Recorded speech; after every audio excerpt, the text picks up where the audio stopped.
ఆ కాల్వను కట్టిందే మేము. అట్లాంటిది మా నుంచే ఎంట్రీ ఫీజులు వసూలు చేస్తారా? అమ్మ పంచ్ ఫలక్నామాకే పంచిస్తారా? అదేం కుదరదు. అందుకే ట్రంప్ సార్ పనామాపై తన పంతం నెగ్గించుకున్నారు. చిన్న దేశమని చూడకుండా గట్టిగానే కొట్టారు. దీంతో అవతల వైపు పెద్దలు దెబ్బకు దిగొచ్చారు. బాబు మీకు ఫీజు ఏంటి, మీరు ఫ్రీగా వచ్చేయండి అంటూ రెడ్ కార్పెట్ వేసేస్తున్నారు. మరి ట్రంపా మజాకా?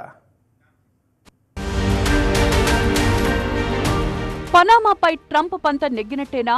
China is operating the Panama Canal, and we didn't give it to China. We gave it to Panama, and we're taking it back. తటస్థ కాల్వపై తగ్గిందెవరు? అమెరికా అధ్యక్షుడిగా రెండోసారి బాధ్యతలు చేపట్టిన డొనాల్డ్ ట్రంప్ ఇక తగ్గేదేలే అంటున్నారు. అమెరికా శ్రేయసే తన తొలి ప్రాధాన్యమంటూ ఎన్నికల ప్రచారంలో చెప్పినట్లుగానే ఇప్పుడు వడివడిగా అడుగులు వేస్తున్నారు. ఇప్పటికే అక్రమ వలసదారుల విషయంలో కొరడా ఝుళిపిస్తున్న అగ్ర రాజ్యాధినేత తాజాగా మరో కీలక విషయంలో బలమైన ముందడుగు వేశారు. దశాబ్దాల పాటు వివాదాస్పదంగా ఉన్న పనామా కెనాల్ విషయంలో తన పంత నెగ్గించుకున్నారు ట్రంప్. నయానో భయానో పనామా కాల్వలో అమెరికా నౌకలు ఉచితంగానే ప్రయాణించేందుకు ఆ దేశం ఒప్పుకునేటట్లు చేయగలిగారు. షరతులన్నింటినీ ఆ దేశం అంగీకరించినప్పటికీ కొంతవరకు ట్రంప్ ముందు తలొగ్గినట్టే కనిపిస్తోంది. అమెరికా అంటేనే ఎక్స్పోర్ట్స్ అండ్ ఇంపోర్ట్స్. ఏ స్థాయిలో ఎగుమతులుంటాయో అదే స్థాయిలో దిగుమతులు ఉంటాయి.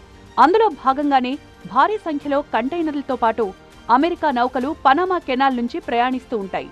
అయితే ఈ ప్రయాణ సమయంలో ఆ నౌకలకు ఛార్జీలు చెల్లించాల్సి వచ్చేది. అది అగ్రరాజ్యానికి సుతరాము ఇష్టం లేదు. ఎందుకంటే అప్పట్లో ఈ కాల్వ నిర్మాణం చేసింది అగ్రరాజ్యమే. అందుకే ఇక్కడి నుంచి ఫ్రీగా తమ నౌకల్ని పంపించాలని ఎప్పటినుంచో చూస్తోంది. ఎట్టకేలకు దాన్నిప్పుడు సాధించింది.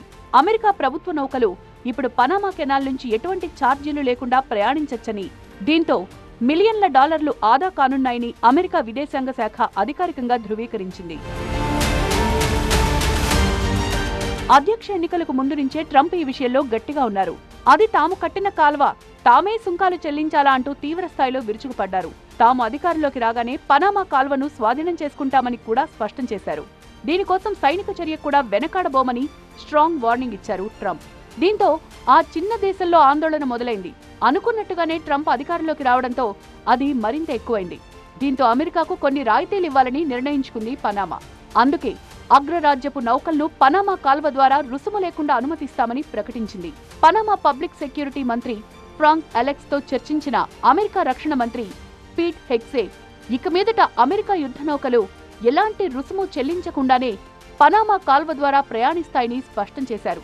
అంతేకాదు అక్రమ వలసదారులపై పనామా తీవ్ర స్థాయిలో విరుచుకుపడుతోందంటూ కితాబిచ్చారు. ఈ పరిణామంతో అమెరికాకు మిలియన్ల డాలర్ల ఖర్చు మిగలడం అటుంచితే కొంతవరకు ట్రంప్ పంతం నెగ్గిందన్నదే హైలైట్ అవుతోంది. ట్రాన్స్పోర్ట్ ఖర్చులను తగ్గించుకునేలా ఈ రూట్ మ్యాప్ను సిద్ధం చేసిన అమెరికా ప్రభుత్వం నౌకాయానం కోసం 1914లో అట్లాంటిక్ పసిఫిక్ సముద్రాలను కలుపుతూ ఈ పనామా కాల్వను నిర్మించింది. దీనికోసం చాలా రిస్క్ చేయాల్సి వచ్చిందట. అందుకే కొన్నాళ్ల పాటు దీని నిర్వహణ బాధ్యతలు కూడా అమెరికానే చూసేది. ఈ విషయమై పనామాలో అసంతృప్త జ్వాలలు చెలరేగి అల్లర్లు జరగడంతో 1977లో నాటి అమెరికా అధ్యక్షుడు జిమ్మీ కార్టర్ ఈ కాల్వను ఆ దేశానికి అప్పజెప్తూ అగ్రిమెంట్ చేసుకున్నారు. అయితే ఈ కాల్వ తటస్థంగా ఉండి తీరాలని నాటి అమెరికా ప్రభుత్వం షరతు విధించింది. అంతేకాదు ఇక్కడ ఎటువంటి ముప్పు వచ్చే సూచనలు కనిపించినా దానిని రక్షించుకునే హక్కు ఉంటుందని ఆ అగ్రిమెంట్లో రాసుకుంది. తమ ఆధీనంలోకి రావడంతో పనామా ప్రభుత్వం కూడా ఈ కాల్వ అభివృద్ధి కోసం దశాబ్దాల పాటు భారీగానే ఖర్చు చేసింది.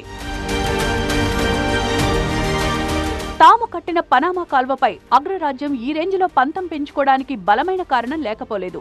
అమెరికాకు చెందిన దాదాపు 40% కంటైనర్లు ఈ పనామా కాల్వ నుంచే ప్రయాణిస్తూ ఉంటాయి. అలాంటి చోట చైనాకు చెందిన సంస్థలు పెట్టుబడి పెట్టడాన్ని అమెరికా సర్కార్ జీర్ణించుకోలేకపోతోంది. దీంతో పనామాపై ఒత్తిడి పెంచడం మొదలుపెట్టారు ట్రంప్.